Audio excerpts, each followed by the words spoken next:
All right, we are live, everybody. Thank you guys so much for taking the time to tune in. If you're new to the channel, welcome. I am Chris with Monsters Under Our Bed. We cover true crime, mystery, to the missing. Today, we're going to be covering a case I've done before, which is the Susan Powell case. This happened in my hometown of Utah. Trying to think how old I was at the time. I was in my mid 20s, I think, when this happened. And I even remember the billboard.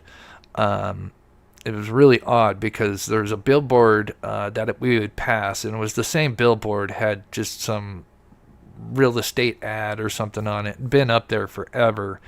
And then one day driving past that billboard, all of a sudden there's Susan Powell. And little did I know how big that would blow up. So quite a wild case. Happened in late December of 2009, and she has still not been found. Now, we're pretty sure who the person responsible is. If you're not familiar with the story, of course, we will recap it. For those that do know the story, we're not going to get into the later part, the stuff that happened after Susan Powell, because we'd have to do multiple shows and we'd be here for hours because there's just so much content covered. And then towards the end, we're going to talk about some things that Josh Powell did that may have left possible clues on where she where her remains may be. So, before we get into that, again, for those that are tuning in, I cannot thank you guys enough for taking the time to watch this show. It means the world. We not only cover true crime on this channel, but we do go out and help search for the missing. And we also like to feature missing people at the beginning of the show. And so today's missing is going to be Michael Vaughn, which now we're looking at, sadly, 3 years, almost to the date, since he went missing in Fruitland, Idaho. He was 5 years old at the time when he disappeared. It does look like they have done an age progression photo here. Now, I don't want to get too much into this because this isn't the case we're covering, but they did dig up a backyard and supposedly had found gotten some, I think, like some DNA that had they believe possibly remains were buried at one point, and it's possible that it could have been Michael Vaughn's, but we don't know.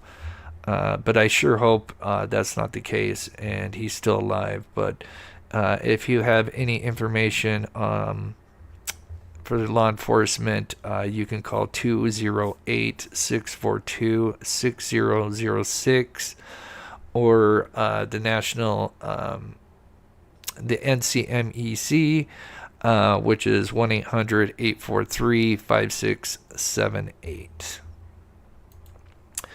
And then real quickly, one other thing before we get into Susan Powell, we got tons of stuff to go over. Where are you? Just one quick thing. Let me turn down this. So I thought we'd start doing something different for the members and Patreons, kind of change it up and make it a little more exciting. So what we're going to be doing starting this weekend is I'm going to be going to places. So this one I've already pre-picked, but this is the Saltaire. For anybody that's not familiar with it, this is here in Salt Lake City, Utah. It's the Saltaire itself is right on the Great Salt Lake. It's got a lot of history to it. It was kind of supposed to be like the boardwalk for the West, but unfortunately there was many fires. It had been rebuilt. A lot of history. There's also through the years, there was a body found. They called her Saltaire Sally, I believe it is. And now, after being rebuilt multiple times, It is now kind of like a venue. They have concerts there, but through the years it burnt down. It rebuilt it. It would flood. But here's kind of what it looks like now, present day. And then the Great Salt Lake is kind of behind it. Now, usually you would have water all the way up to the Salt Palace, but because the Great Salt Lake is sadly drying up really quick, which is really kind of an issue out here, because if that dries up, it's going to affect our rain. So anyway, not going to get too much in that. So anyway, long story short, for the members of Patreons, we're going to go out. We're going to be droning around that. I'm going to kind of go towards the evening, not before it's dark, but just before the sun goes down. So there's still light, fly around the area, and then into the evening when it gets darker, because again, it's supposed to be haunted. As a matter of fact, Ghost Adventures had gone there. I'm sure there's a lot of fans of Ghost Adventures, but they went there, had an exciting time if you're into that kind of stuff. But it does have a lot of history to it. So that's going to be the area we're going to go to this weekend, and then we'll have stuff for the members and Patreons, and then of course I'll kind of change some stuff up, especially if you're a member and a Patreon. And then from there, what I'll do is we'll do a vote for the next place for me to go to, which could be different famous areas here in Salt Lake. We'll talk more about that in the next show. So I thought that would be kind of fun for the members and Patreons, kind of change it up. So let's get into Josh Powell story. Again, if you're not familiar with the case, we'll kind of recap it. And again, for those that do know the case, we're really just going to stay on Josh Powell and Susan Powell and where he could have dumped her remains. So let's get into it. HW says, that's interesting. HW says he dumped Susan's body in the Bonneville Salt Flats. It's possible. And we'll talk about that. I don't want to get ahead of myself, but yeah, he took some odd trips. And yeah, he is, for those that don't know him, he is literally the equivalent of a Chris Watts. He is a family annihilator. In my opinion, I mean, they're both bad. But to me, I think they're both evil, I guess. But what he did to the kids is just absolutely terrible. So anyway, there's a little history on Josh Powell. So Josh Powell was born in January 20th, 1976, to his father, Stephen Powell, and Teresa Powell in Puyallup, Washington. Joshua's parents had a dysfunctional marriage, caused in large part by Stephen's violent abuse of his family. So they also went to the Church of Jesus Christ of Latter-day Saints, known as the LDS Church, also known as Mormons. By the late 1990s, Josh was living in Seattle as a student at the University of Washington. It was here that he began a relationship with a young woman named Catherine Terry. That didn't last very long. He met her at the local LDS church congregation.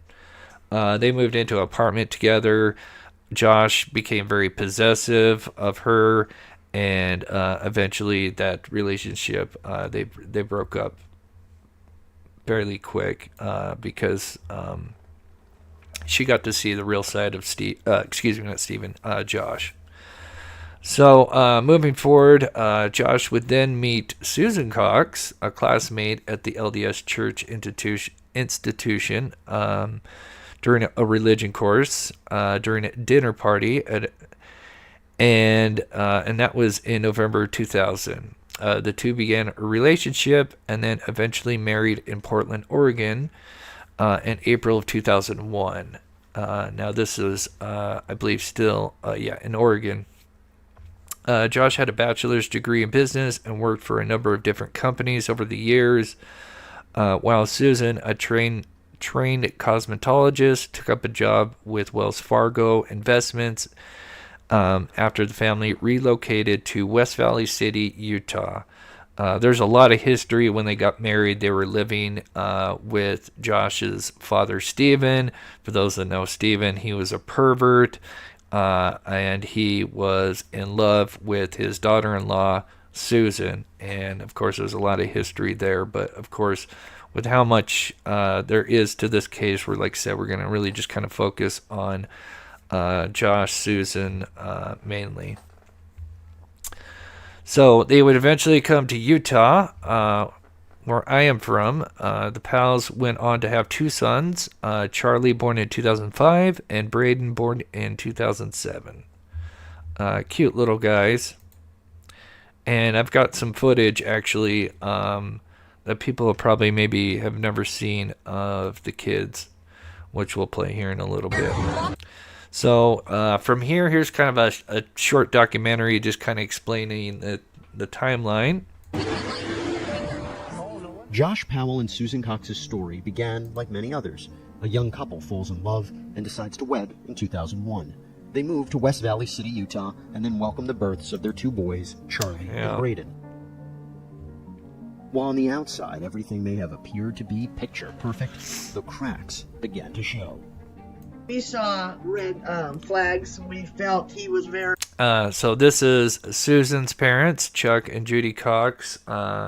Wonderful people, and have been very outspoken in fighting for justice ever since the terrible things that happened. Very domineering or spoke so much. We felt the red flags, but not as real serious in the very beginning.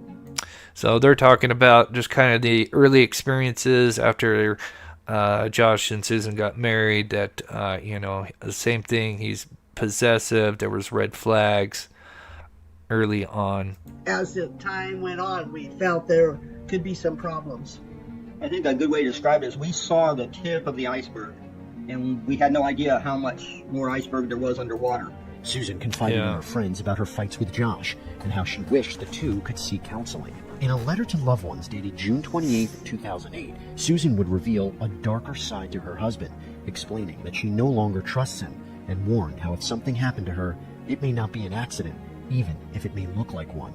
The next month, Susan records an eerie video. This is me, July 29th, 2008. It is... So this is July 2008. So this would be just about 6 months before, or wait, no, that's 2008. So this is about a year and a half before she would go missing. 12:33, Mountain Time. Covering all my bases, making sure that something. And so she had recorded a video. So she went to, I believe, her lawyer and said, I'm not feeling comfortable, and what should I do if something were to happen to me? And so he told her, to make a video and document everything, that you own. So that was kind of her, talking into the camera, and then she would go around in the room kind of showing the things that she had bought that, because this was possibly for a divorce, and all that stuff. I had to turn it down because for some reason this footage, I always get copyright claimed, so I had to quickly turn down the volume. I apologize, but everything works out and we're all happy and live happily ever after as much as that's possible. On December 6, 2009, after attending church services and spending time with her neighbor, at around 5 p.m., Susan decides to lie down for a And also, I should note that they did get health insurance on each other. So, or life insurance. I'm sorry, not health insurance. They get life insurance. So, as you guys know, if you follow that chapter, Mike always mentions life insurance. That's never a good sign. So they had gotten life insurance, and that was, I think, before she had made that video. In the night of Saturday. So now we fast forward to December, late December of 2009. And this is when, the day before she goes missing. or the day of. The night of Saturday, December 5th, when they went to Josh's work Christmas party. The next afternoon, on Sunday the 6th, Susan called Giovanna after church. The blanket that So Giovanna was a friend of the family, or really Susan, I should say. And now keep in mind that they are LDS, both Susan and Josh. So you think they would know when it's a Sunday, because this will be a huge thing later on. So Susan was in need of yarn. I think she was making a blanket, and called her friend Giovanna. And she would come over because Giovanna would be the last person that would see Susan alive. she was working on for one of her boys, the yarn was all messed up, and she asked if I could come over and help her with, untangling it. And I said, sure. And then in the background, I could hear Josh saying, well, she can stay for lunch, but we just have enough for her. Giovanna accepted the invitation. She went over to the Powell house at about 2:45 in the afternoon and sat with Susan in the living room. Josh had Charlie and Braden in the kitchen, where he was making pancakes. When they were ready, he brought Susan and Giovanna their individual servings. And while Susan and I ate and were talking, he then cleaned up the kitchen, put all the dishes in the dishwasher. Susan... Now, I just got to pause here. This is something that he never did. He never cooked and stuff like that. Susan always did that. So even Giovanna had noticed that, that was kind of interesting that he was, making them, lunch, even though it's pancakes. But, that was definitely something not ordinary. Noticed her husband was doing the chores without being asked. A rare occurrence. He may very well have been putting on a really good show for me, that he was a loving, caring husband. And I bought it. At one point, Josh even came and draped a blanket around Susan's shoulders. I thought that was nice, but, I've seen husbands that act that way, so I didn't realize that was not a normal thing for Josh. So another thing is that when he served the pancakes, he brought them, one was laying on the couch or whatever. He actually brought the pancakes to each individual, Giovanna and Susan. Now, like I said, we'd have to do multiple shows, but a theory goes as she was on, I think Susan had some medication. I forget the medication. It's believed that he had crushed up some of that medication and deliberately maybe put it in her pancakes. This would obviously cause one of the side effects to the medication is drowsiness. Because Giovanna says that she feels tired. Susan mentions that she feels tired and wants to lay down on the couch. And the theory is that he purposely drugged Susan and probably did that via the pancakes and mixed up pills. Susan told Giovanna she believed she had miscarried the month prior. Giovanna didn't want to press and decided to ask her about it later when the boys were out of earshot. Then she said she was feeling tired.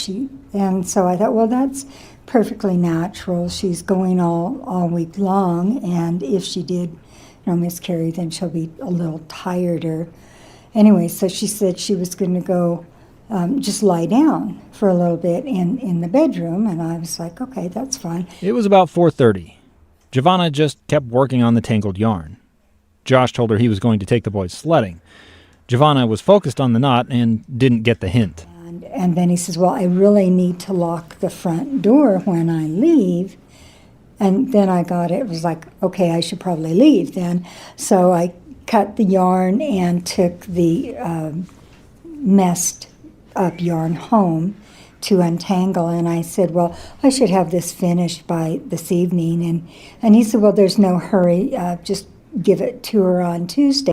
Josh would say that then he and his boys went out to go sledding. This would be the last time anyone outside of that house saw Susan again. So basically, Giovanna would leave, and as she was leaving, she would see Josh loading up the van with the boys, and that they were going to be going, I believe he told her that they were going to go sledding, but he was actually going camping. And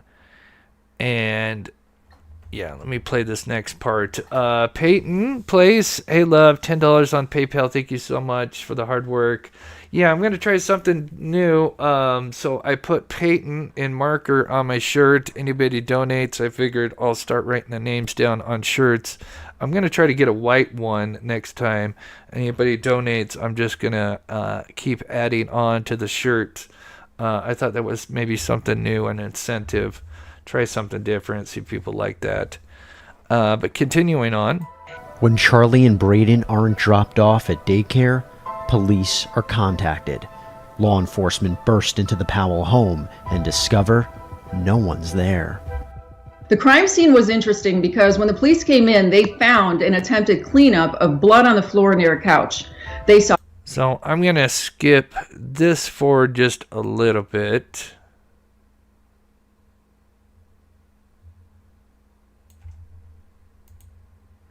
So again, here is the date that this happened, December 8th. Keep in mind, this is, I'm trying to get back to the thing here. Keep in mind, this is a Sunday. Now, they both have work on Monday, especially Susan. She works at Wells Fargo, and she's supposed to be there.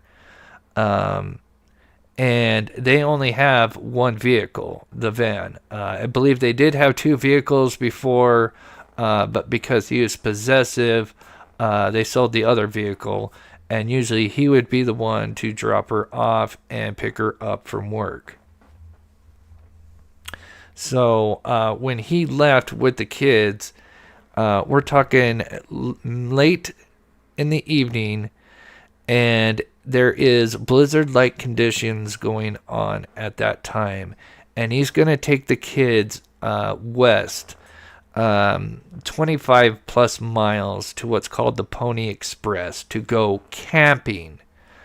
Now, I love camping, but we don't camp in late December unless you're going to a cabin or something. Especially not when you've got, I forget the age, I think they're like 4 and 5 at the time, or 3 and 4.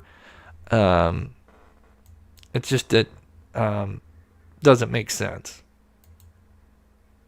And pounded on the door. I didn't get any answer, so I was on a school run. I had other children that I was caring for and that I needed to get to school, so I went back to my van and I pulled up her emergency contact register. It's on the form, and so I called the emergency. Let me pause this. Did I get the right video? Okay, I did. Okay. This is the right video. All right. I had to do some special editing here. Okay. So this is what it would look like. Now, I don't think this particular picture was from that night, but this is what it would have been like for them. And look at these poor kids. They're camping Sunday night, and it's not like they can camp outside because God knows, I mean, it's, probably 10 degrees. And again, it's blizzard-like conditions. Of course, this photo is not the actual photo, but this would have been kind of what it would have been like, and him pouring hot chocolate. That's his thing. But you can see, I know it's kind of hard to see, but there's snow and everything. And I mean, look at those poor kids. Their faces are just completely red. And it's just something that you shouldn't be doing. It's very dangerous. And this is the Pony Express. They lived in, I think, West Valley. There's two different ways you could go, but it's pretty far. I think he says 25 miles, but it's much further than that. She decided to detour from the school rounds to Josh and Susan's house. So that next day, the daycare lady that would take the kids in that day, obviously because it's Monday morning, she realizes that the kids are not there. So she gets worried and she starts calling Josh and Susan. Neither one are picking up. She pulled into the cul-de-sac, her van rolling partway up the driveway of the Powell house, making first tracks in the virgin snow. There was no tire tracks coming out of the garage. There was no footprints, so I pounded on the door and pounded on the door. I didn't get any answer, so I was on a school run. I had other children that I was caring for and that I needed to get to school, so I went back to my van and I pulled up her emergency contact register. It's on the form, and so I called the emergency contact, which was Jennifer Graves, and then I went to drop the kids off at school. Jennifer Graves was Josh Powell's sister. I woke up kind of feeling a little bit relieved and happy and looking. So this is Jennifer Graves. This is Josh Powell's sister.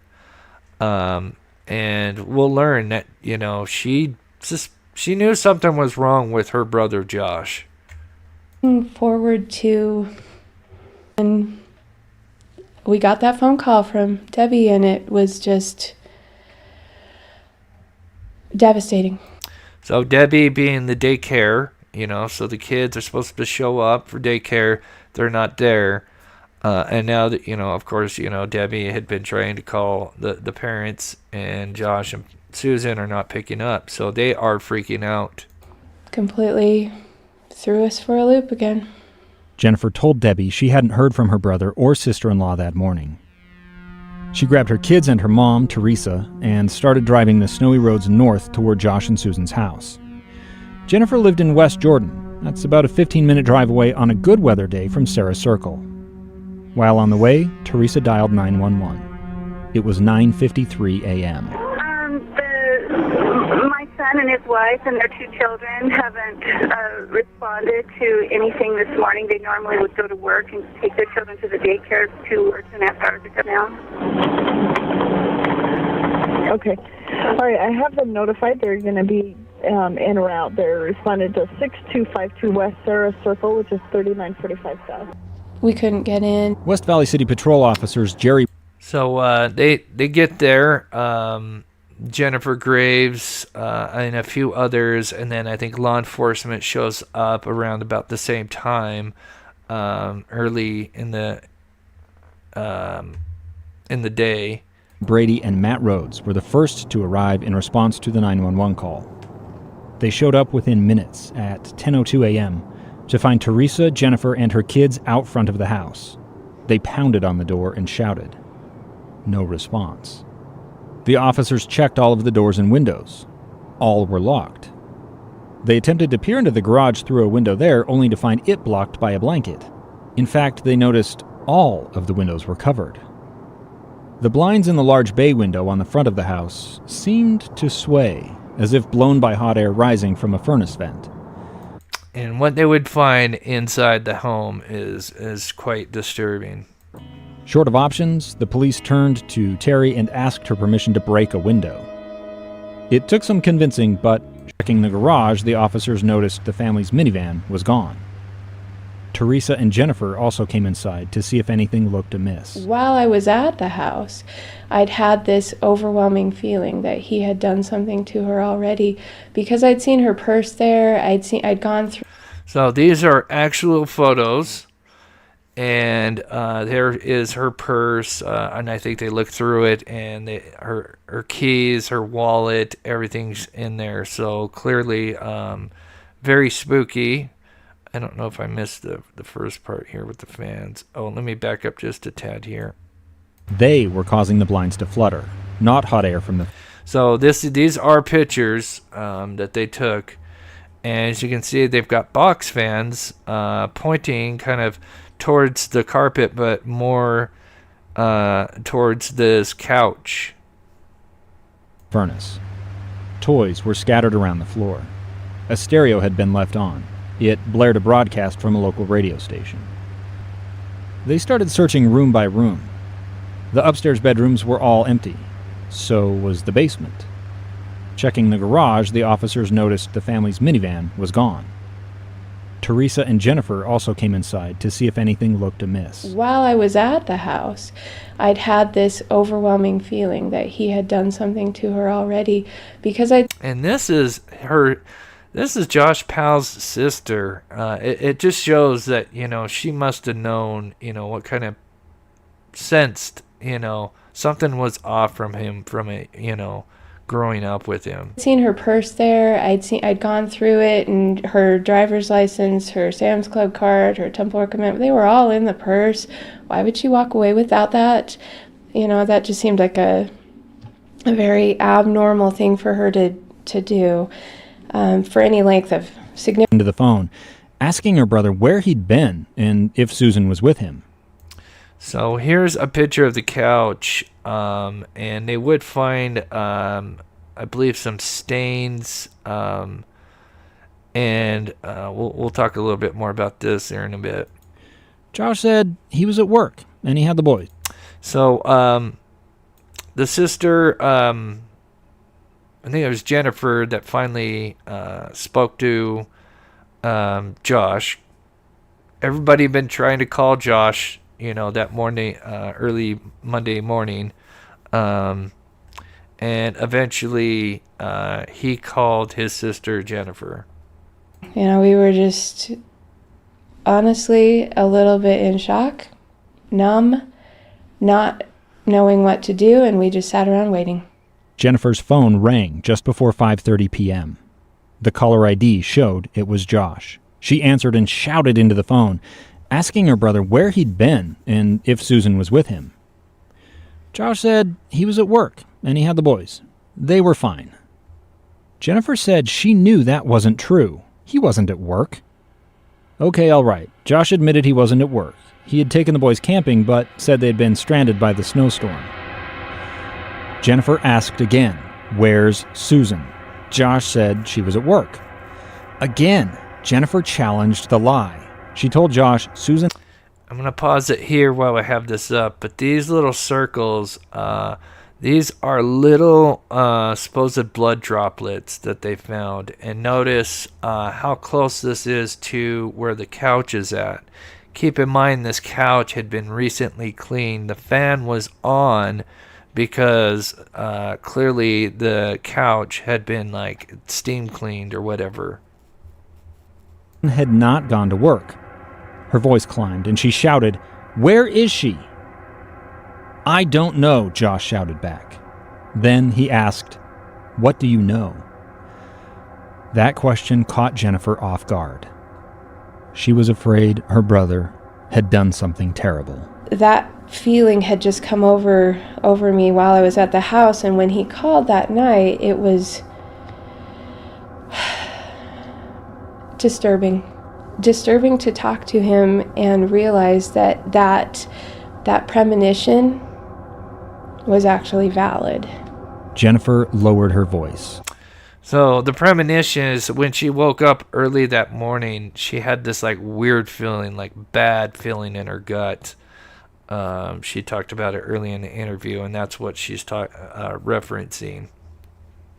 Fighting to keep her composure. Okay, I don't actually want him to run. He has 2 innocent little babies with him, and I wanted them to make it back. So I tell him, I said, and I was more... So again, I can't play everybody's interview. There's a lot of interviews and stuff, so I just kind of take bits and pieces here, so I apologize. It's kind of jumping around, but I'm still keeping the timeline as close as possible. But now this is Detective, and he is now finally getting in contact with Josh. I guess forceful with my words, and I told him, you need to come to the house.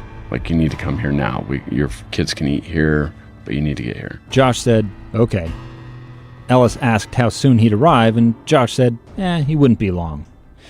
So keep in mind, this is now, they've been freaking out since early morning because the kids didn't show up to daycare. And they break into the house, and, you got these box fans pointed to the couch. You got Susan Powell's purse. She's supposed to be at work at Wells Fargo. She's not at Wells Fargo. So just red flags everywhere. Everybody has a bad feeling. And then here's Josh Powell finally calling at 5:30 for the first time to his sister, and then finally speaking with the detective. And, you'd think there'd be a sense of urgency because, they're wondering, where's Susan? And, Josh claims, well, I dropped her off. She should be at work. And so now he tells the detective, yeah, I'm on my way back. And clearly not taking the situation seriously. But Josh didn't show up until about 6:40 p.m., almost an hour later. So Josh is just taking his sweet time. I think, I don't even know what was going through his head, but he was getting the kids food and how long does that take? Stop at McDonald's and grab them a bite to eat so that they're not starving and screaming. And there are cops at your house. Doesn't that feel a little urgent? More than 3 hours had elapsed since Josh had first made contact, answering the call from Giovanna's son. Ellis met the minivan as it rolled to a stop in the cul-de-sac. He clearly can't get into his driveway with all the cop cars and everything. And I approach the passenger side of the vehicle, and he rolls down the window, and I ask him, where the hell have you been? Right? Like, I talked to you an hour and a half ago. Ellis caught a whiff of grease and pepperoni. Well, I had to go get my kids some food, and he'd stopped in Little Caesar and bought him pizza. And I asked him why he hadn't returned anybody's phone calls, why he hadn't been answering his phone. He told me it was off, and I asked him why his phone was off. He said he was trying to preserve the battery because he didn't have a charger. And all at this time, as I'm talking to him, looking in his vehicle, there's a charger that's plugged in. So, there's a couple of cues. So I don't know if you caught that last part. He said, oh, yeah, my phone has been dying. And, the officer looks in and sees that there's a charger plugged in. So clearly this guy's just a compulsive liar. Even stranger, Josh had Susan's phone on him with the SIM card removed. When questioned by police... So they would eventually bring him in that night to interview him. And... yeah, what a strange interview. Josh adamantly says he doesn't know where Susan is. But in another room, a detective speaks to young Charlie. He says Susan came with them on the trip, but didn't come back. So your mom stayed at the park. So we will learn this for those that are new, but the whole reason that he went camping that Sunday night is that he thought it was Saturday. Now keep in mind, they're LDS, Mormons. They, I think you would know when it's Sunday, So it just sounds so ridiculous that, he would thought it was Saturday. And that's kind of his excuse. So they actually interview one of the kids, and they do get some interesting information. I think, how old is Charlie? That's a good question. I think 4? 3 or 4? I think they're 3 and 4 in this at this point. Where did she stay at the park? Do you know where? She stayed at Dinosaur National Park. Do you know where at the park? No? Now, we don't have a Dinosaur National Park per se here nearby. I forget, there is some kind of on the outskirts in other states, because I have been to them. But yeah, there's no Dinosaur National Park nearby, but there are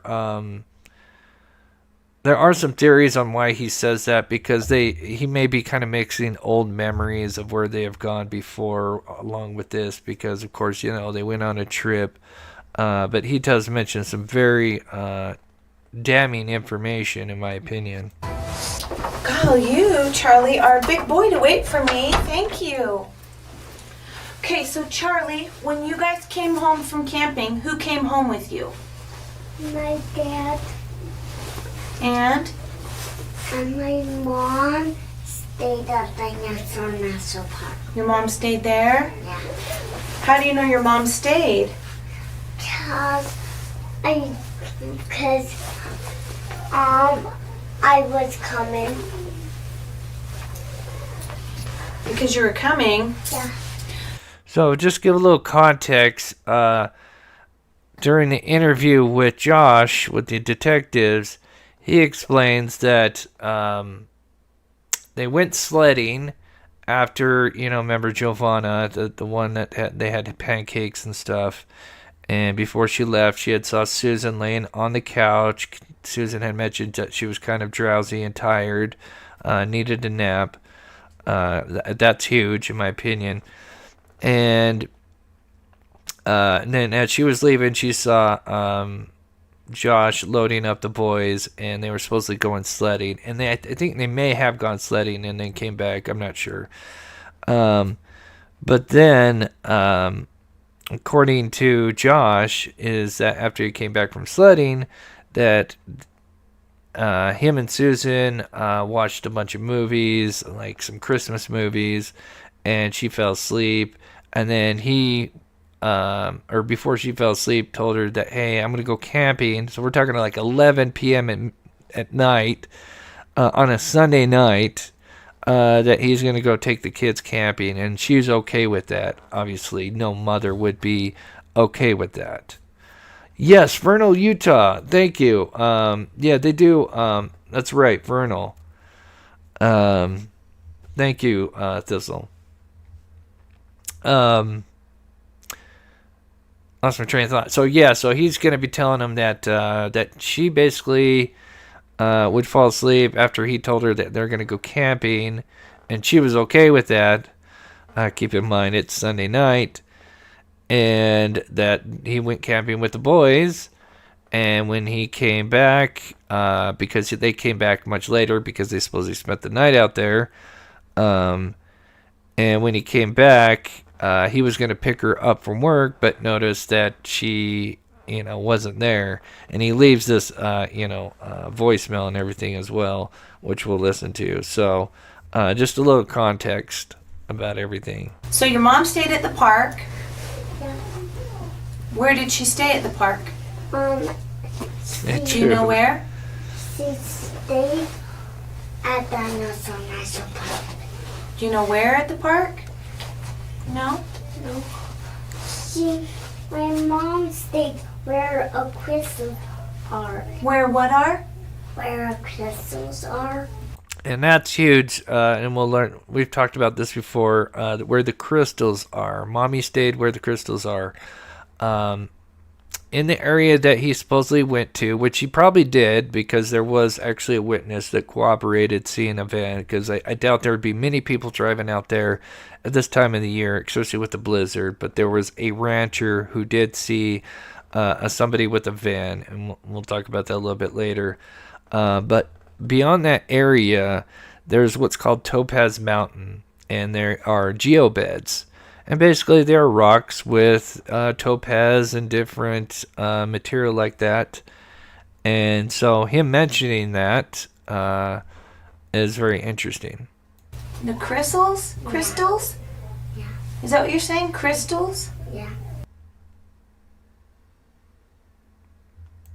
Oh, thank you so much, Andrea. Yeah, if you can, please hit that like button. It helps the channel.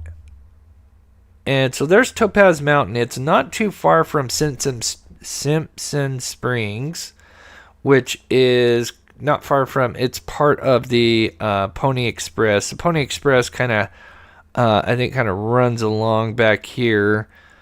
And then you have like Simpson Springs around here. And then just a little bit further is what's called Topaz Mountain.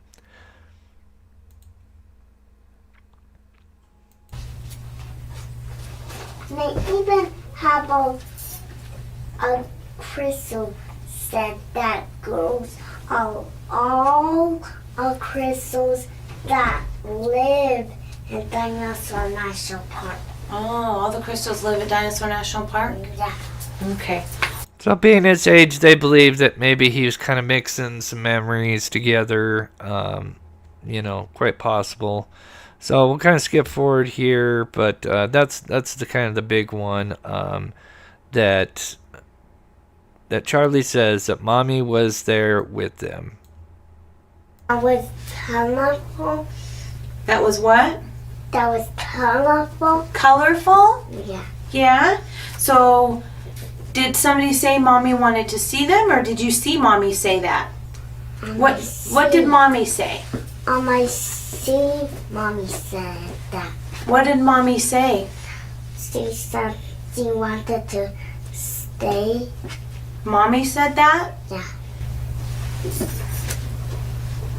It's not.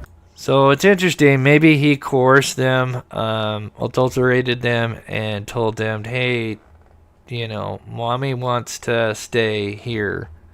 Again, we don't know what Charlie was referring to, or if he was just using his imagination. One theory, though, is that perhaps Charlie was referencing the Dugway geobeds, an area filled with specialized rocks that contained crystals. Not only had the Powell family actually visited this location a year earlier, but curiously, it's also near where Josh says he and the boys had camped out. With us. So now we kind of move to the interview where Josh, he is,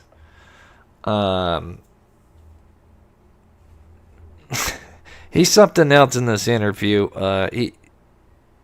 He starts just kind of gibbering on about nothing, completely distracting. Every second he gets, he starts detracting from the questions that are being asked, and clearly doing that on purpose. Where Josh says he and the boys, Josh is no dummy, had camped out.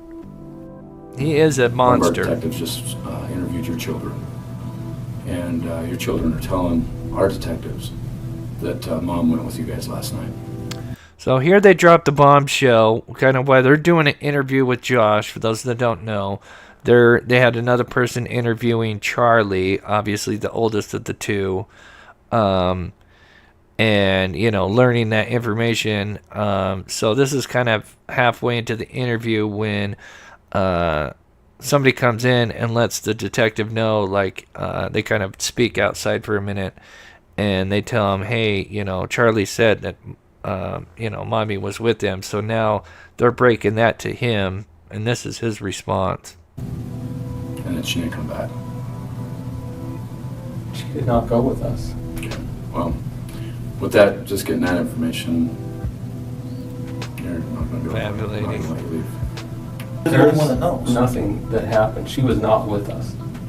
And if my kids said that... So your kids lie then? Do your kids lie? Sometimes they do. If they said that she was with us, they know that's not true. So if they if they said that she was with us, then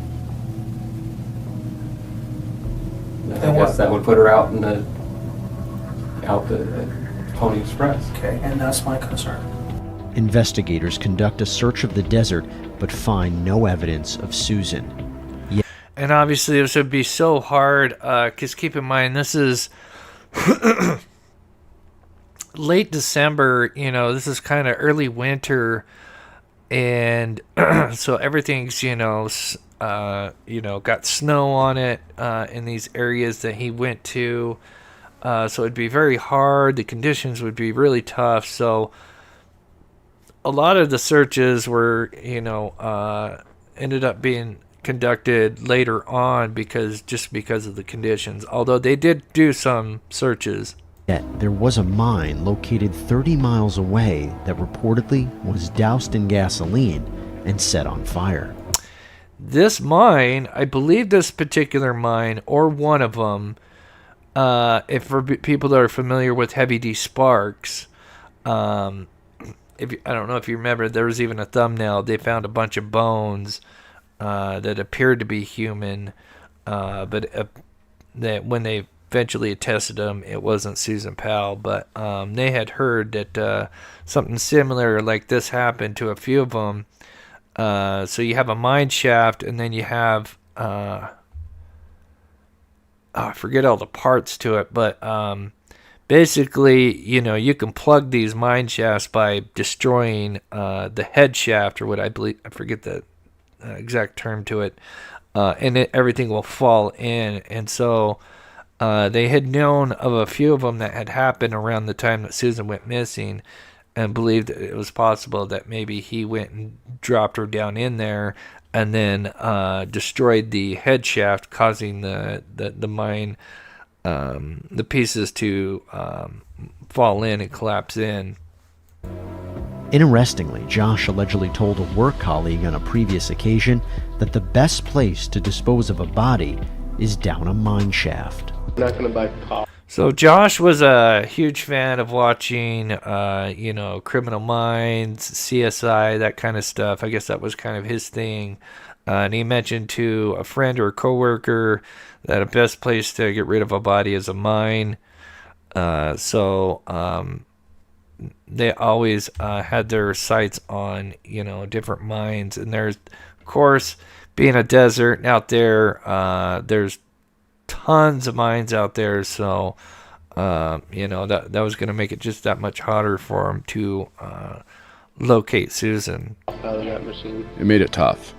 We did get a domestic violence advocate over there. Yeah, what was it, Animal Bones or something? Kind of entertain the kids, but Josh was not pleased with that, and it diverted his attention even more. But what else could they do?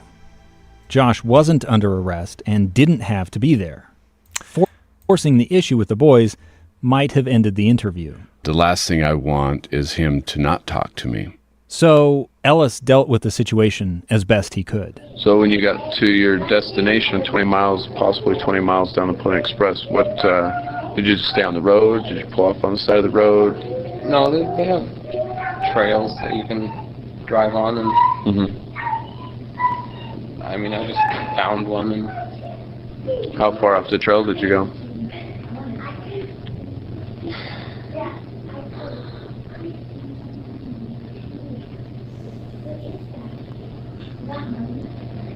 I don't know, a mile or something. I don't know. Josh told Ellis he had mixed up the days in his head, that when he'd left on Sunday night, he thought it was Saturday. He realized the mistake only after waking on Monday morning. By then, it was too late to call his work and beg forgiveness. On the way home, he stopped at a car wash in the city of Lehigh. That didn't make a whole lot of sense. The roads were still covered in salt, slush, and grime from the snowstorm. Ellis wanted to know which car wash. Josh said he wasn't sure. After washing the car, Josh said he drove north to Susan's work. They only had the one car, so Josh typically took Susan to work in the morning and sometimes picked her up in the afternoon. He couldn't explain how she might have made it to work that morning, considering he had the minivan out in the desert. About going on a camping trip with his sons. However, suspicions didn't fall on Josh alone. I think Josh had help from his family. I know his brother Michael had helped him. I didn't know that at the time. Police believe Josh's brother Michael may have played a role in disposing of Susan's remains, especially after a cadaver... Okay, we'll come back to that. I thought I cut that part out for later. But yeah, we'll talk about that. So we're about halfway into it. So those that are coming in, I do appreciate it. We're kind of recapping the story. We're really just going to focus on Stephen and Susan. I know a lot more happens later on after Susan's disappearance. Some very terrible things. But we're just going to really kind of focus on Susan and Josh, and we'll kind of... At the end, we're going to kind of show some interesting things that Josh did. But again, I don't want to get too ahead of myself. But he took some pictures. He did a lot of weird things at the end before and after he moved. And it's possible he left clues on where Susan may have been buried or whatever, which we'll kind of talk about. I don't know. Well, something must have crossed your mind for you to say that to me. So here's a little bit more of that interview. Of course, there's like 3 hours of it. Very, very interesting. He's very deceptive, and it's amazing how quickly he'll deflect answers or the questions that come his way. and start rambling on about nonsense. I mean, he's a master at it. You guys, you know, I mean, it's a fact, you know. The closest people to a person is always the top suspects. So. Okay, they're not suspects. I mean, there has to be some type of involvement to be a suspect. I mean, so it's not always like that, but we got to start.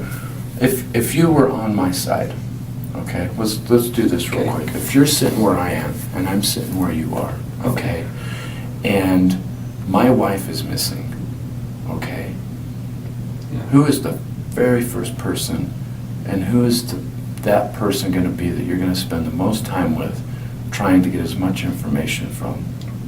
Probably the closest ones. The closest ones to them? Yeah. Okay. And if I'm married, who would be the closest one to me? Would it be the spouse, one, or would it be the parents? No, the spouse. Okay. All right. Because I'm guessing you don't spend a whole lot of time with her mom, right? And would you if you lived next door to him? Yeah, we would actually. Okay. I mean, she's kind of hard to deal with, but who do you spend more time with? She's okay, you know, but. See, watch this. This is so deceptive. I can't believe it. It's quite amazing how this is exactly what he does. Again, this is like a 3-4 hour interview, and this is probably 50 to 60% of what he does throughout the interview. It's very subtle how he starts it, and you know, this is a serious situation. His wife's missing, and watch how he just starts to derail the conversation. No, the spouse. Okay. All right. Because I'm guessing you don't spend a whole lot of time with her mom, right? And would you if you lived next door to him? Yeah, we would actually. Okay. I mean, she's kind of hard to deal with, but. Who do you spend more time with? She's okay, you know, but. Yeah. No, I know. But who would you spend more time with? Your wife or your mom? Your mom lives here. My your wife. wife. Okay. How about your sister or your wife? It's the same. Okay. So I mean, I don't have any friends that I would spend more time with or anything. Okay. I mean, work maybe, but hey, that's work, you know. Have number of hours. Okay. Have I told you that you're a suspect? I took. Well, photos, I thought you were implying. Of your hands You're time saying, you know, you really made a big deal out of this. by asking you where you got a nick on your hand. I thought you were trying to say I got some kind of defensive wounds, you know? I never said that, though, did I? So one of the things, obviously, I can't play this whole interview because it's just way too long. But he mentions, you know, hey, can I look at your hands? Obviously, something the officers would do in this type of situation. Notice his hands were kind of red and had nicks on them. And it was interesting. The detective had to kind of walk out at one point, and so he's left alone. And you see him staring at his hands for long periods of time.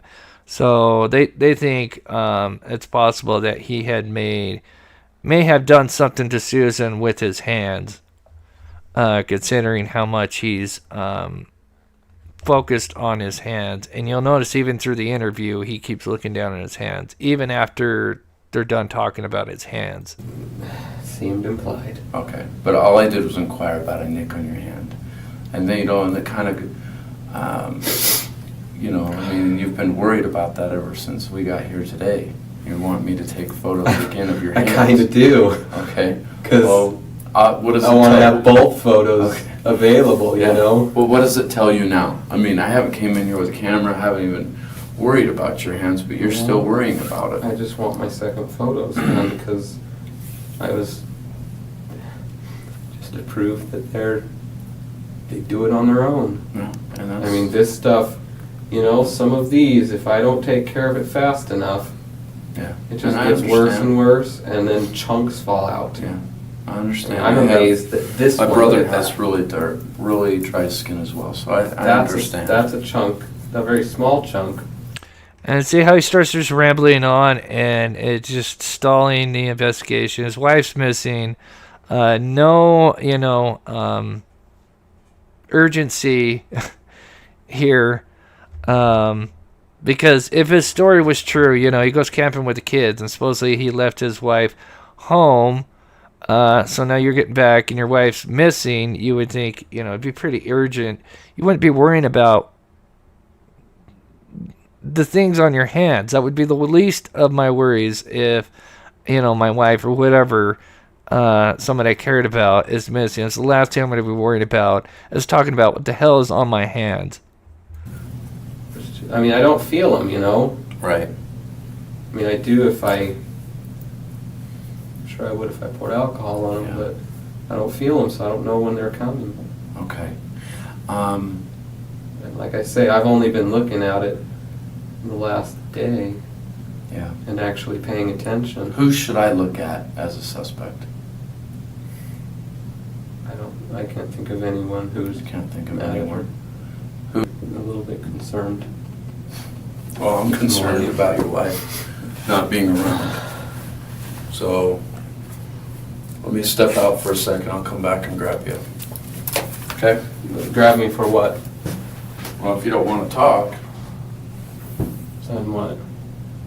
Then I guess you're going to leave. Okay. I mean, you could leave anytime anyways. Yeah. I mean, let me think about it for a couple days and... He needs to think about it for a couple of days. His wife is missing, and he needs to think about it for a couple of days.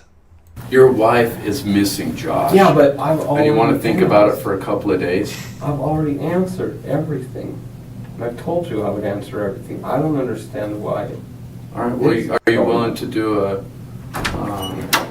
Go. Oh, I'm sorry, you're still... Are we done? Can I talk to you for a minute? Okay. Can I talk to you for a minute? We were talking before, I just gotta have to ask you something. Well, all right. Let me talk to him for a minute real quick. Have a seat. Sorry, I had to get on the phone and take care of a few things. So I think this guy, this other guy, probably another detective, was kind of probably listening in, you know, and realized that, you know, he's trying to get out of here, and, you know, they're not done with him, because obviously, you know, they're going to want to get as much out. Maybe hopefully he slips up and says something. So he comes in to kind of provide some backup, you know, maybe a good cop, bad cop thing, and they both kind of sit there. Again, this is all shortened down. I think there's a few more minutes of this. Talk to her about your concerns, right? Yeah. About your wife. You started kind of crying a little bit, telling me you were worried about some things. Okay. Here's my... I don't know if he advised you honestly, he just... Oh, he did? He's just... Okay, this is what I want you to understand about that, okay? Your rights are just not... All it is by... Have you watched TV before? Yeah. You see in every show, the first thing they do is advise you your rights. Does not mean anything. It does not mean that you're guilty of anything. It does not mean that you're being accused. All that it does is by law, we're required. Anytime we talk to somebody, to advise you understand that we're just having... I told him I was there's willing to help with everything. Go ahead. Well, have a seat. You might want to sit down for this one. Okay.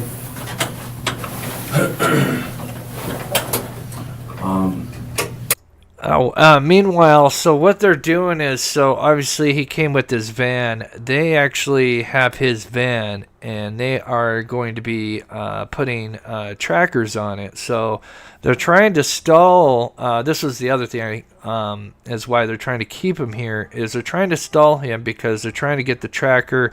Well, first they're going through his van anyway, just to see if, you know, if there's any kind of you know, evidence of foul play.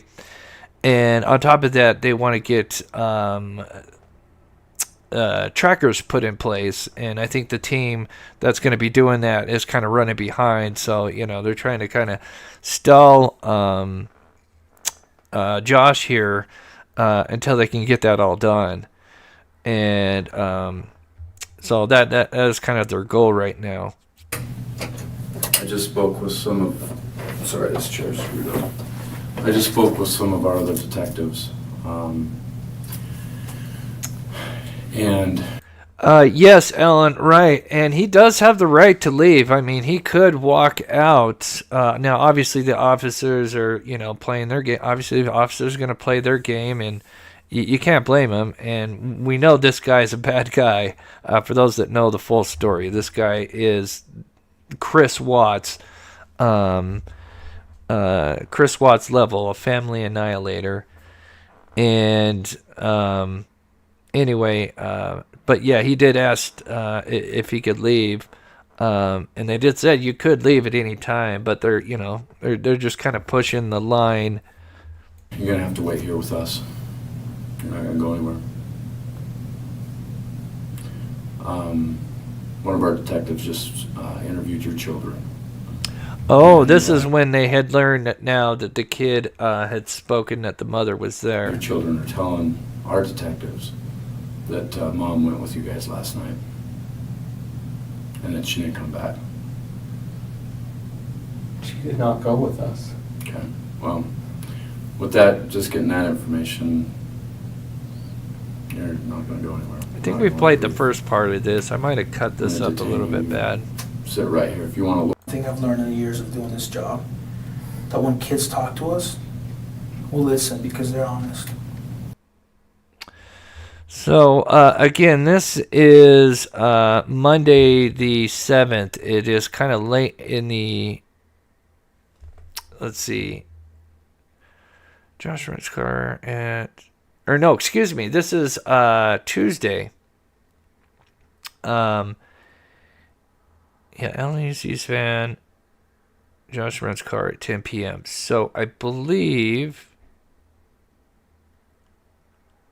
this is Tuesday the 8th. Right? Is that the 8th? Yes, yeah, that's good. The 8th. Okay. Sorry, I just wanted to make sure I got the timeline right. So this is Tuesday the 8th. Again, they're kind of stalling it because they want to get that tracker on the van. So now we're going to kind of push forward. Now, Josh, eventually, being Josh, he just wants to get out of there. Now, they tell him, you can go wait in the lobby for like an hour or so because we're not quite done with your van. We're going through it. They let him know that they were searching his van. But Josh does not wait in the lobby. He ends up calling a taxi. And he ends up going to Salt Lake International Airport, and he ends up renting a car. Now, they have no idea, the detectives have no idea that he did this. And this is where I think things are very important, because I believe this is when he is now going to start taking care of the remains and moving the body. So here's a look at the van, and they had noticed some weird things in the van, like he had burned up some things, and we'll talk about that a little bit later. But I didn't know where he was. They hadn't heard. They didn't find nothing that was incriminating for them to be able to hold Josh. Obviously, that was in the van at the time. So again, they told him to wait in the lobby. He goes to the airport and rents this vehicle. This is huge. This is when I think he takes the vehicle, and wherever he had dumped her remains, he was going to go pick them up and move them. I just want to say one more time, Peyton, thank you so much for the $10. Let's see if I can put it up here. PayPal. I really appreciate that. Anyone donates, I'm gonna write it permanent marker on this shirt. I'm gonna start doing that. I thought that would be kind of fun for anybody that donates. It doesn't matter how. And what was the other thing I was gonna say? I forget. Let me play this and I'll remember. From him. The ride to the airport didn't take long. When the cab reached the terminal, Josh stepped out again into the sub-freezing cold. Josh left the airport in his silver Ford Focus. What he did next will probably never be known for sure. But he didn't go home. Police were still there, serving a search warrant. And Josh knew it. When I was in the interview, they authored a search warrant for the house, search warrant for the vehicle, and... But on the return flight, they spotted something moving on the ground, just a few miles away from Simpson Springs. But as what we found is the sheep herder in this sheep camp. So while Josh is driving this vehicle into the night to the next day, this rental car, the detective goes out to Simpson Springs area, the Pony Express, where, Josh allegedly went with the boys, and they run into a sheep herder, and they actually corroborated that he was out there. And we landed the helicopter and we approached the individual, and he did corroborate that Josh was out there. We didn't ask him any leading questions, and he said that, he did see a blue minivan and occupied by a white male, and he didn't know if he couldn't see that there was anybody else in there. And, so we did support and corroborate that he was out there. He's on it, right? Or, stepping outside of the box in that situation, it's like, wait, he wanted me to know that. But why would Josh have wanted to give away such a detail? That's his truth, right? He wanted us to verify that he was out there.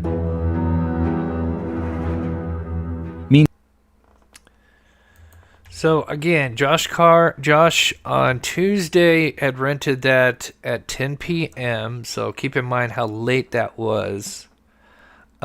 This is very important for the next few things.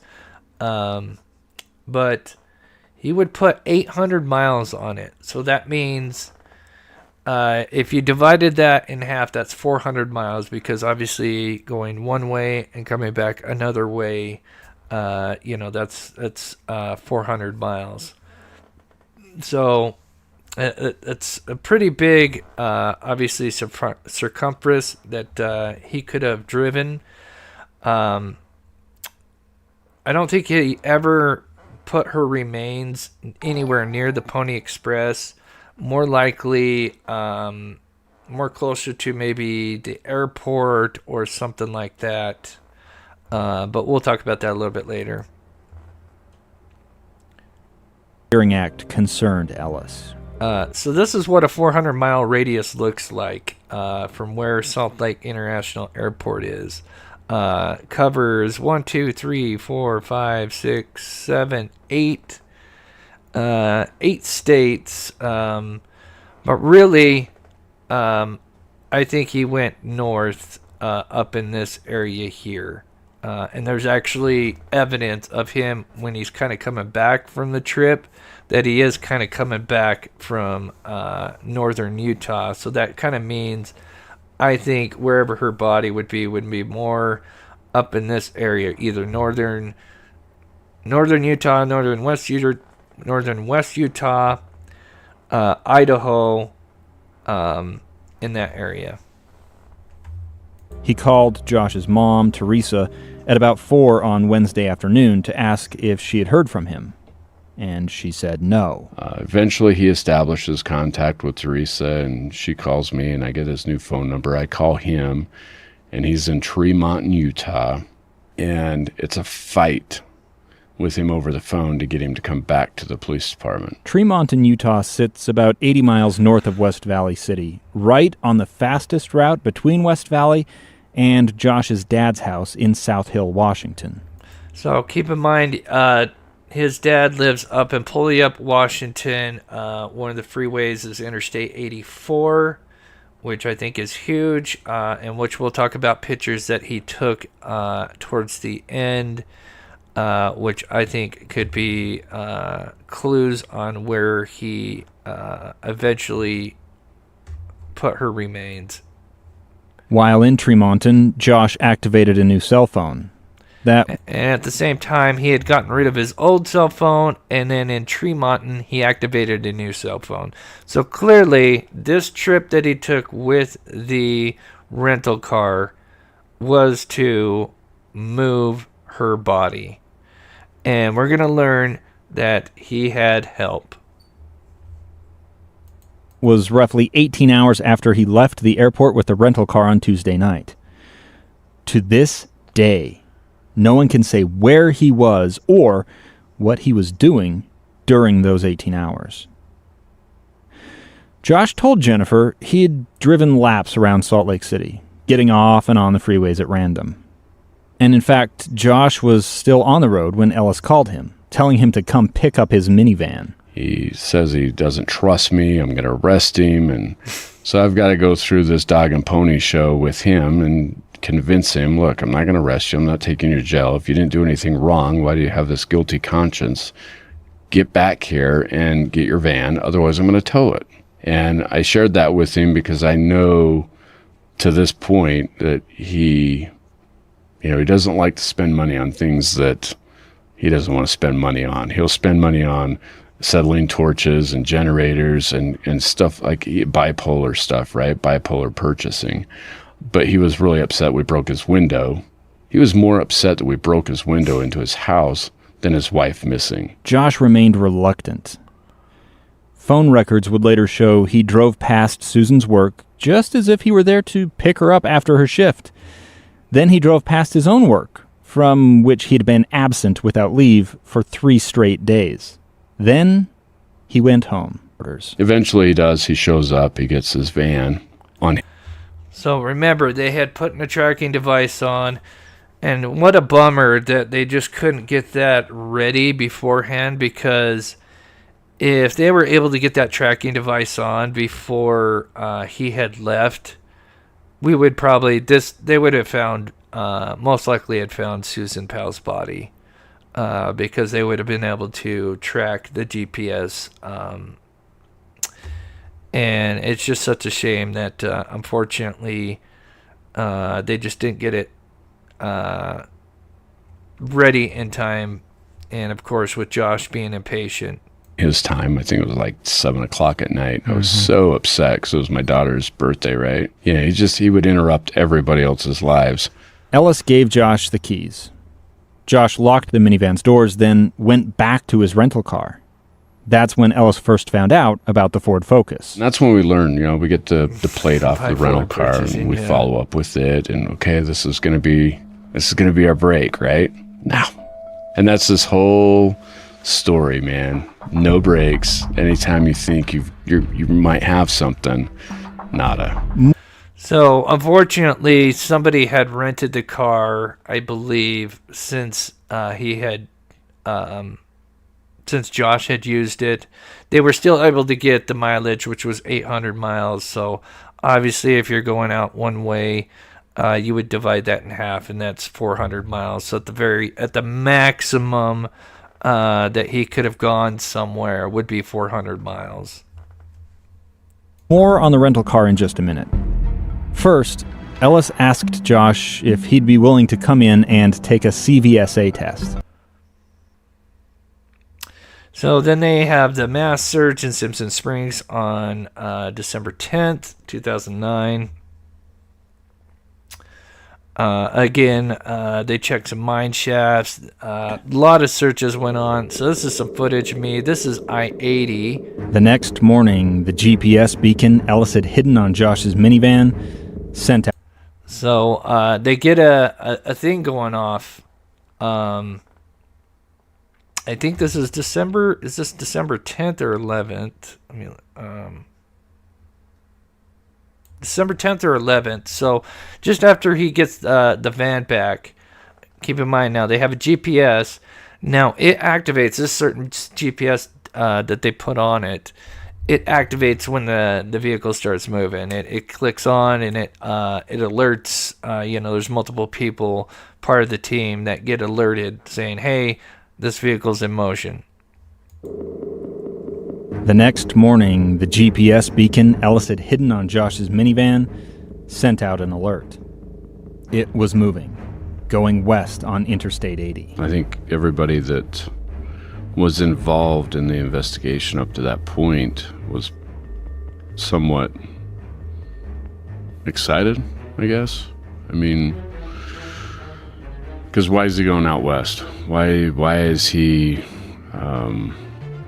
just out of the clear blue driving out west on I-80. Detectives raced to their cars. Right away, Ellis noticed something odd. He would clean himself. He's not talking about soap. This is counter-espionage lingo. He would be driving down I-80, and he would just take an exit. So he would get off, say, at Clive. And then...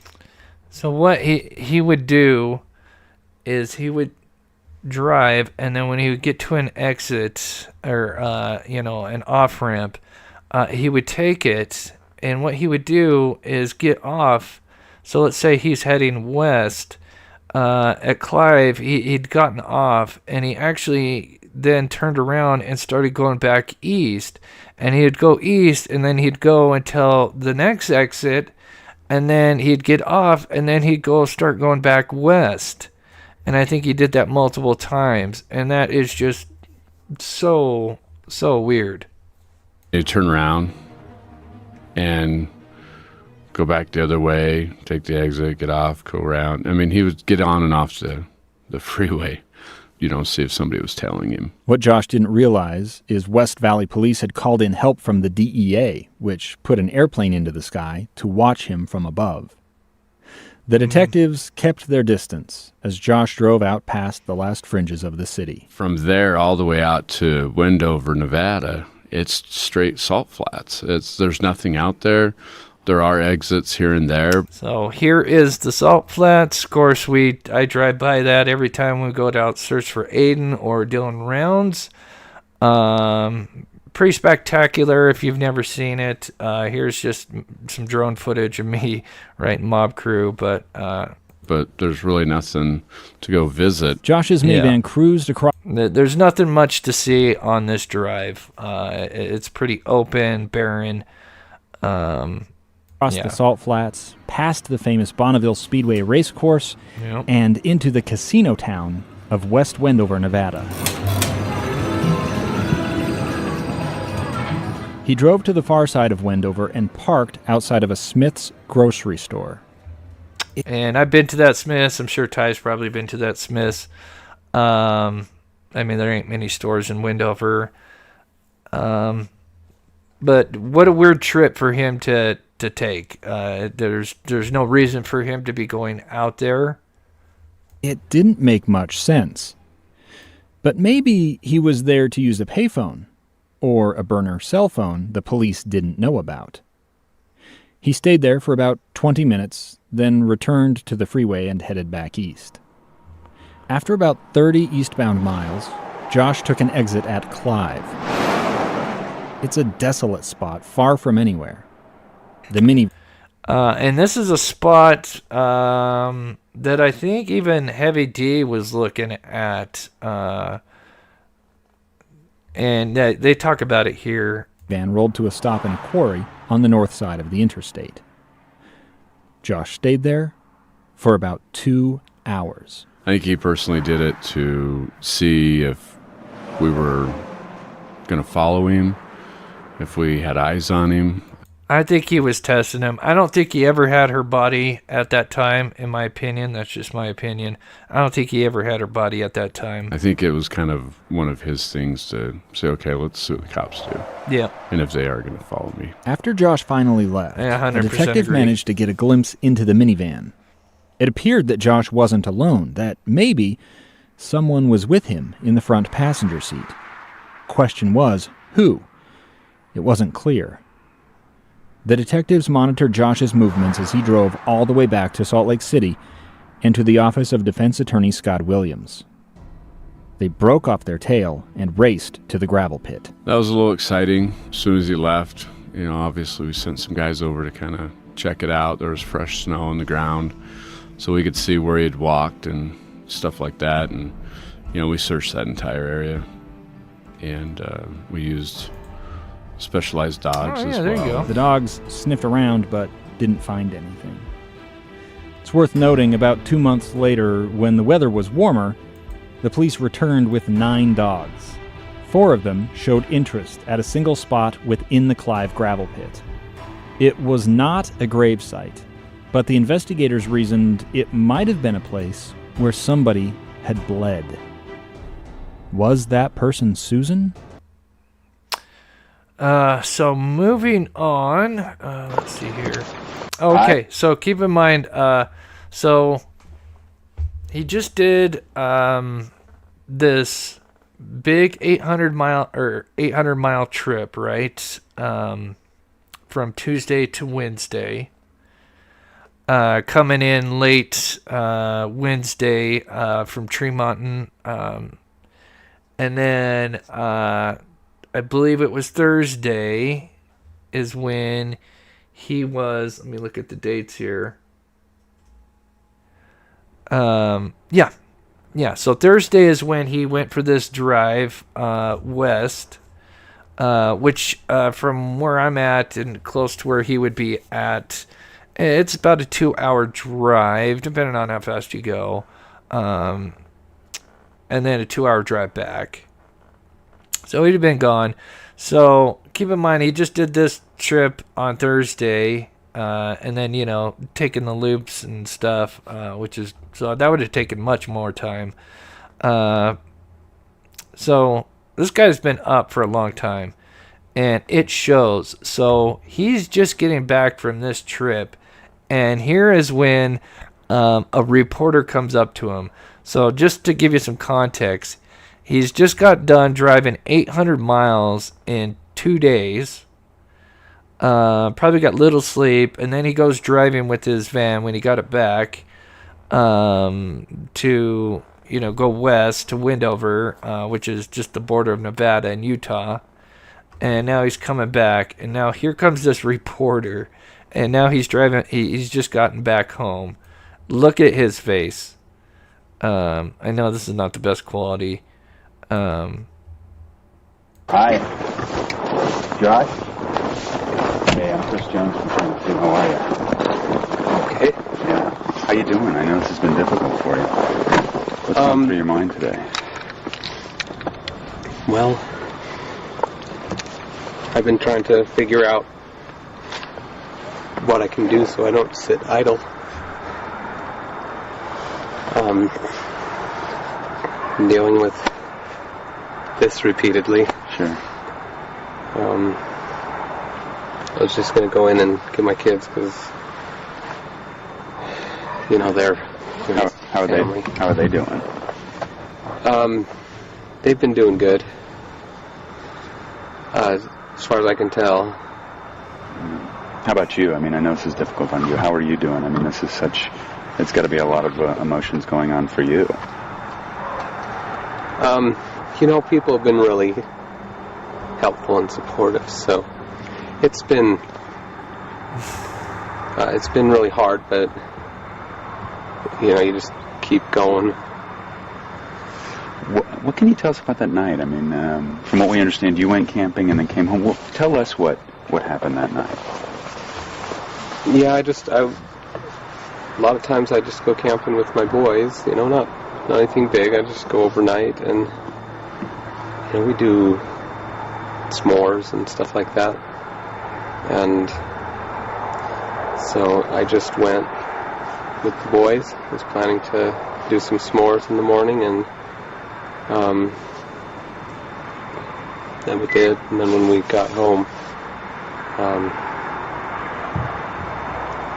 on the way home, I found out that people were worried about us and that we were missing.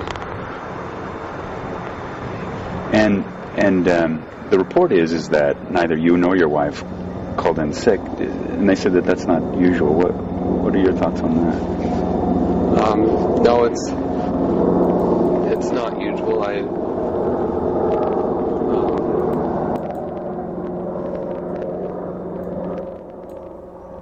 guess why didn't you call in sick? I didn't. I was somehow thinking that it was Sunday.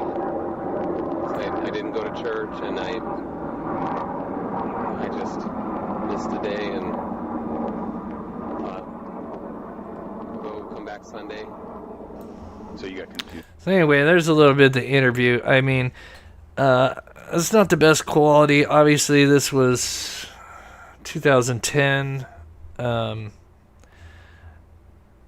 and But you can tell his eyes are, he's got bags under his eyes. He hasn't slept. He looks terrible.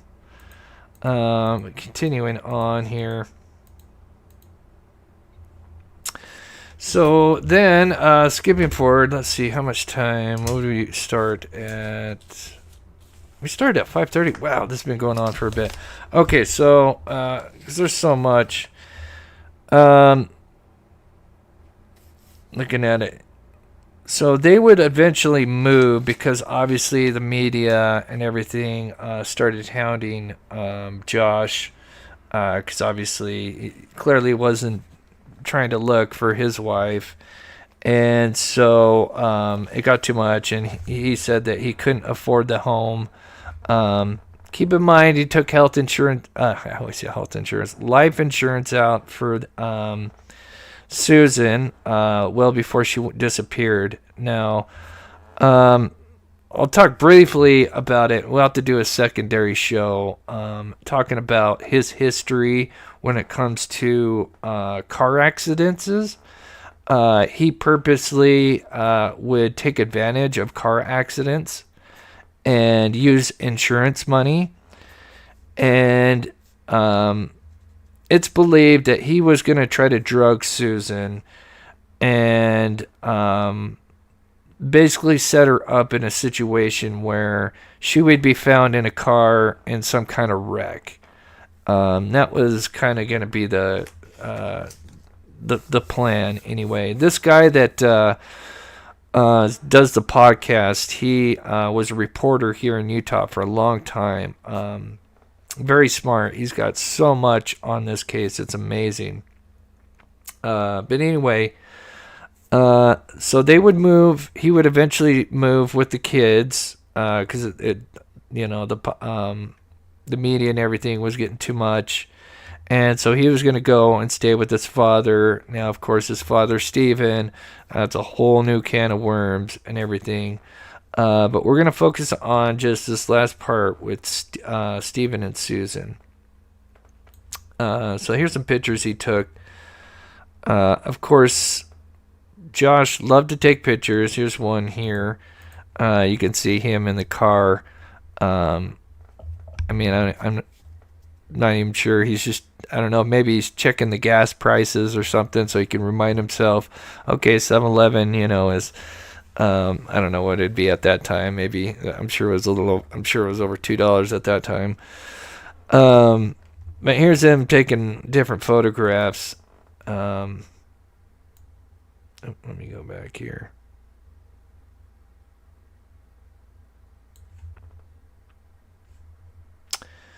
Do I got it?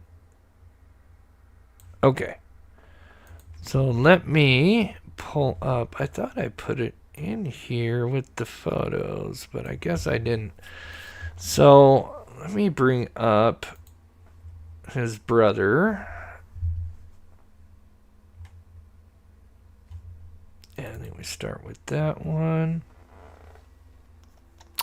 So this is very interesting. So in 2011, West Valley Police learned that Josh Powell's youngest brother, Michael Powell, who would eventually take his own life, suspiciously, had sold his 1997 Ford Taurus at an auto salvage lot in Pendleton just 2 weeks, keep in mind, 2 weeks after Susan Powell's December 7th disappearance in 2009.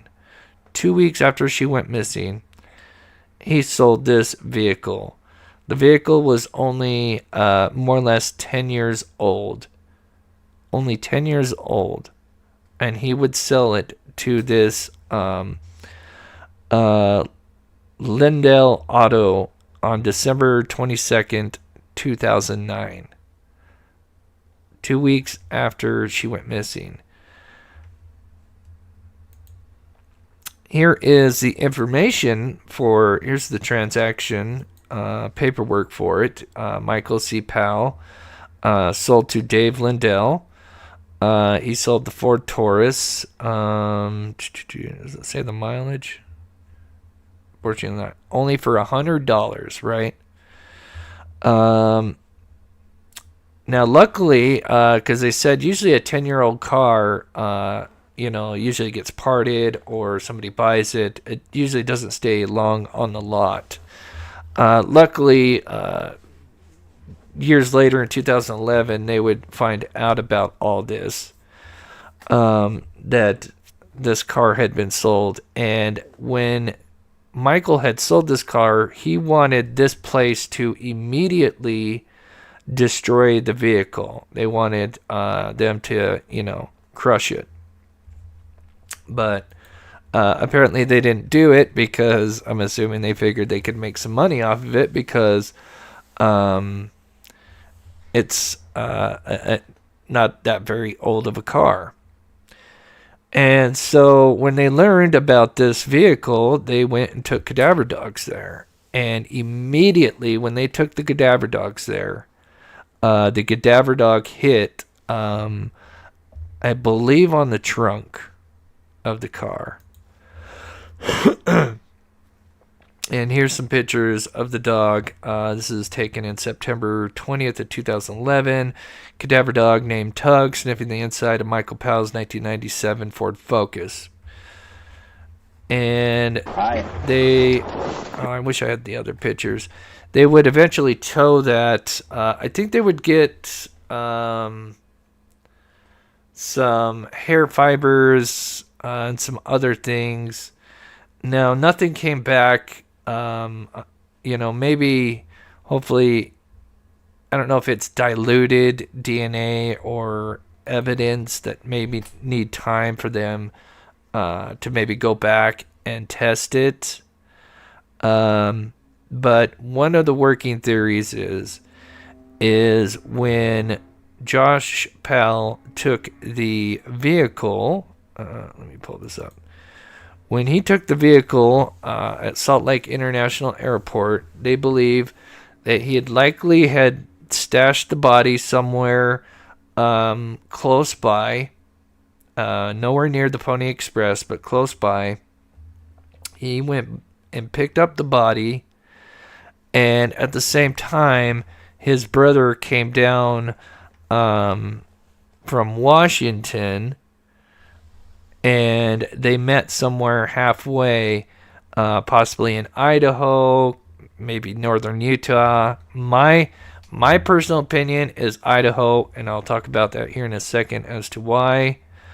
But that would be about a perfect halfway point, and that they had transferred the body into his car, and from there they had traveled, and the car had broken down at some point.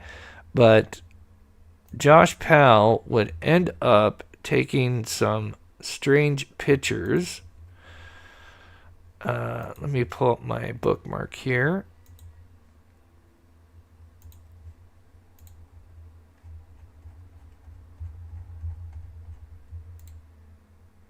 And we haven't even talked about the dumpster drops. There's so much, and we've already been going on for a long time.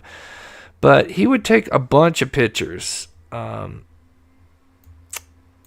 here's a bunch of pictures he took. It's pretty wild. They went back and got FOIA requests and got all of them. But you can see that here's I-84 that goes into Idaho.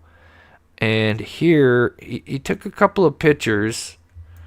And this would have been almost a halfway point between where the brother and them would have met. And he took some pictures.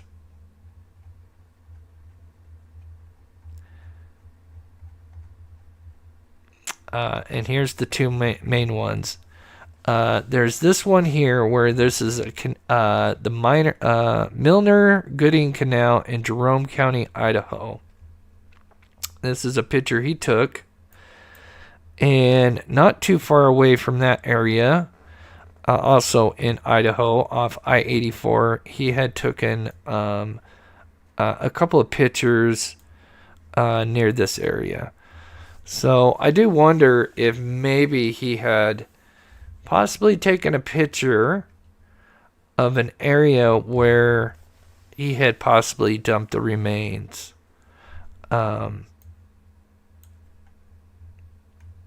just because he's just that kind of person. And I believe this canal itself here was, as a matter of fact, this is the canal here in Idaho. And just looking at it during the winter time, he could have easily took the remains and buried him under the rocks. And look at, this is just a short 2-minute video. This is, I think there's a 20-minute video. And this canal goes on forever. And it's certainly possible he could have dumped the remains here, along with many other places. But I thought it's interesting that he had taken these pictures. And these were kind of the last pictures he took before he went back to Washington. So be interesting. I think I-84, somewhere off I-84 or I-80, Susan Powell's remains are at. Which, if we look on Google Maps here,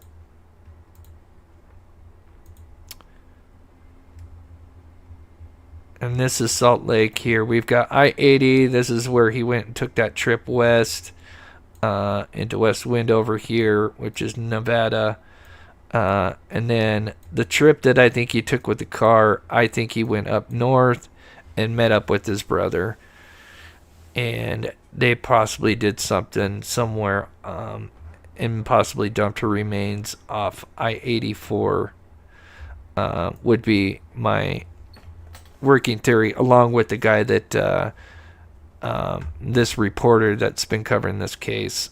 He's got an amazing podcast. If anybody's interested in the Susan Powell case and wants to know more, this podcast, he has everything.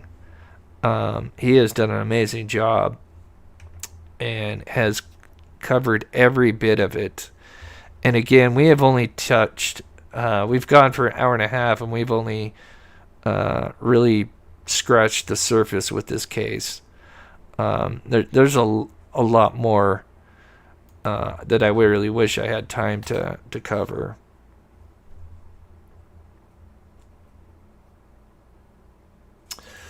Mill says, was it ever searched with dogs? I don't know. That's a great question. I know Heavy D Sparks brought some dogs to an area, but I don't think it was that one. But I'm not sure. I would have to go back. But yeah. I think he left some clues behind. I think there's a lot that he did, and I think going back and looking through all of it, there's got to be something that he just couldn't help himself to kind of, like I said, the pictures, all these pictures he takes before it's the last time he leaves Utah and goes to Washington. And his wife's already been buried, so, as he's going along, it wouldn't surprise me. He stops and, acts like he's taking a picture of the landscape, but somewhere in that picture or off to the picture is where he had buried her, and he was just kind of checking on things. So... yeah, and that's not really, I can't take credit for that. Like I said, the guy that we were kind of listening to, his name's Dave, I think it's Dave. Forget his full name, but yeah, he's got the Cold podcast, and he's done a really in-depth cover,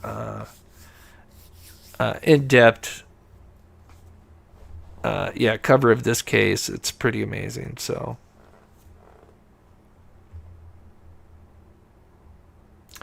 Yeah, Zimmerman. Unfortunately, yeah, it just really got a terrible ending. Again, he is a family annihilator. It would be nice to give the Cox family some closure. You know, they lost their grandbabies, and they still don't know what happened to their daughter. Was the car... Oh, wait. Did they pull the computer from the car? I don't think that car had a computer on it. I'm sure if it did, they would have.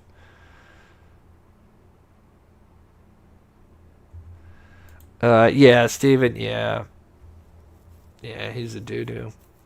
I just wanted to say thank you to Wallflower, Aquaman, Alan for commenting in my last video. I did a Trump video that I put out yesterday.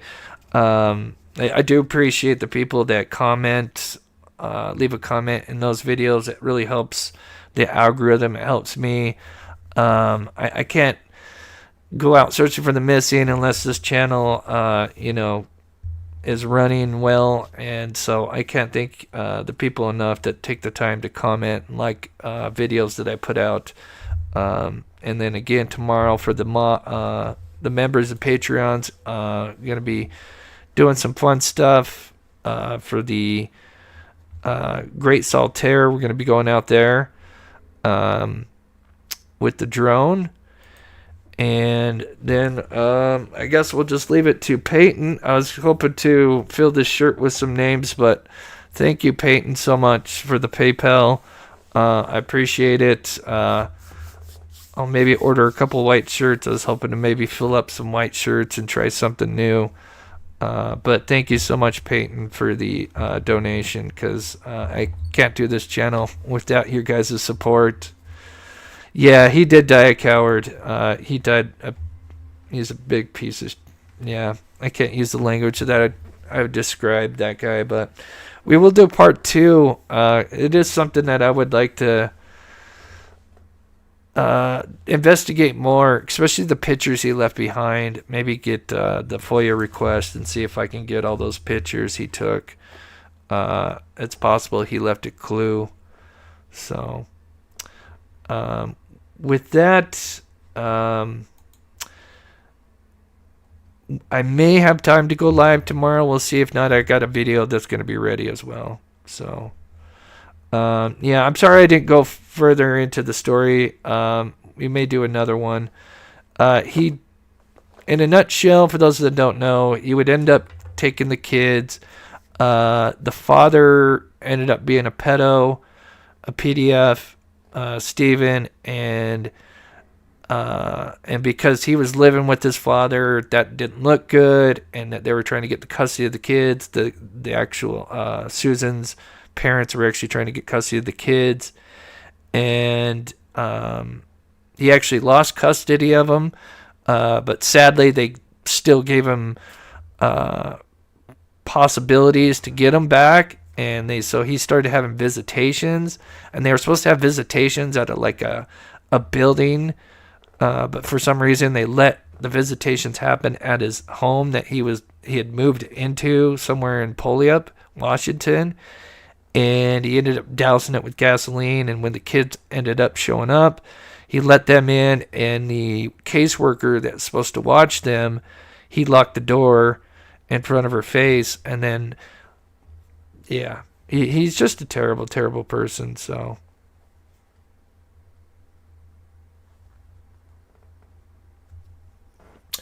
Oh, we got another one?